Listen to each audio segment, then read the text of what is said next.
नाज़रीन अस्सलामु अलैकुम वरहमतुल्लाहि वबरकातुह। उम्मीद है कि सब खैर आफ़ियत से होंगे। चलिए आज के क़िस्से की तरफ बढ़ते हैं।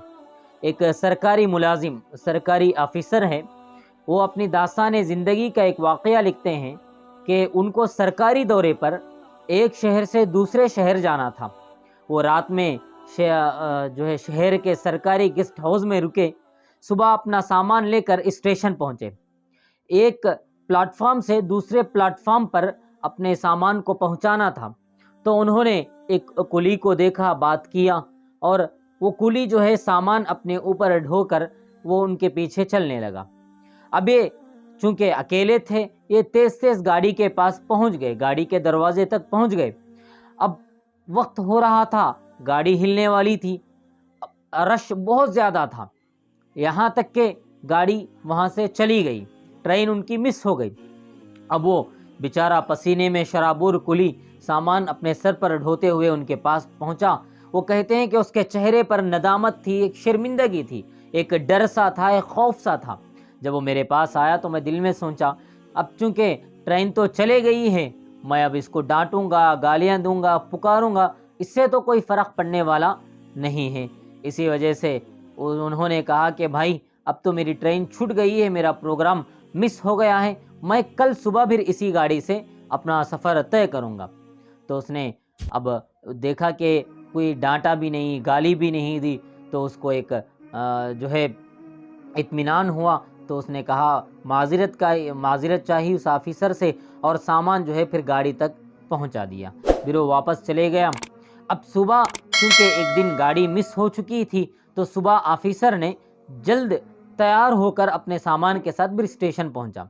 स्टेशन पहुंचते ही देखता है कि इसके पहुंचने से पहले कुली वहाँ दरवाजे पर खड़ा इसका इंतज़ार कर रहा है। जैसे ही उसने आया तो बड़ी मोहब्बत से इस तरीके से मिला कि जैसा कोई अपना अजीज़ अपने ख़ास से मिलता है, और उससे सलाम कलाम किया। फिर अपने सामान को जो है कुली ने उसके सामान को अपने सर पर रखकर कहा कि साहब, कल मेरी वजह से आपकी ट्रेन मिस हो गई है, लिहाजा आज जो है रश कम है, आज पब्लिक भीड़ कम है, इस वजह से मैं आपको जल्द प्लेटफॉर्म पर पहुंचा दूंगा।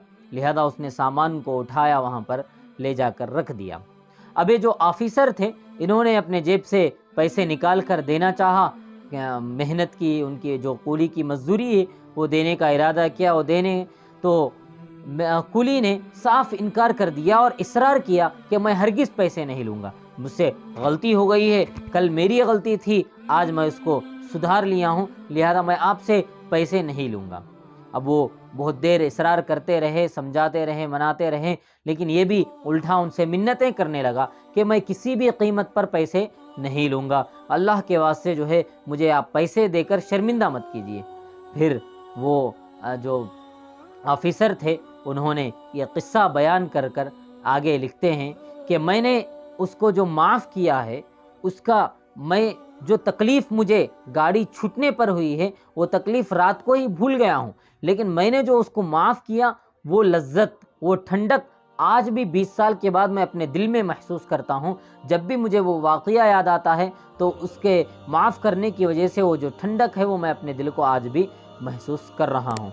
नाज़रीन, आजकल हम जो है कहीं पर जाते हैं तो हमसे बहुत सारी ख़ताएँ होती है, बहुत सारी गलतियाँ हमसे भी होती है, या फिर सामने वाला भी हमारे सिलसिले में करता है। हम उससे डांटने के बजाय, पुकारने के बजाय, गालियाँ देने के बजाय, उस पर गुस्सा करने के बजाय अगर हम मोहब्बत के साथ उसे माफ़ कर देंगे, तो जो ठंडक है हम भी महसूस कर सकेंगे। जो माफ़ करने में जो लज़ाज़त है, जो लजीज़ है, जो लज़ाज़त इंसान को नसीब होती है, इंसान को मिलती है, वो बहुत ज़्यादा होती है।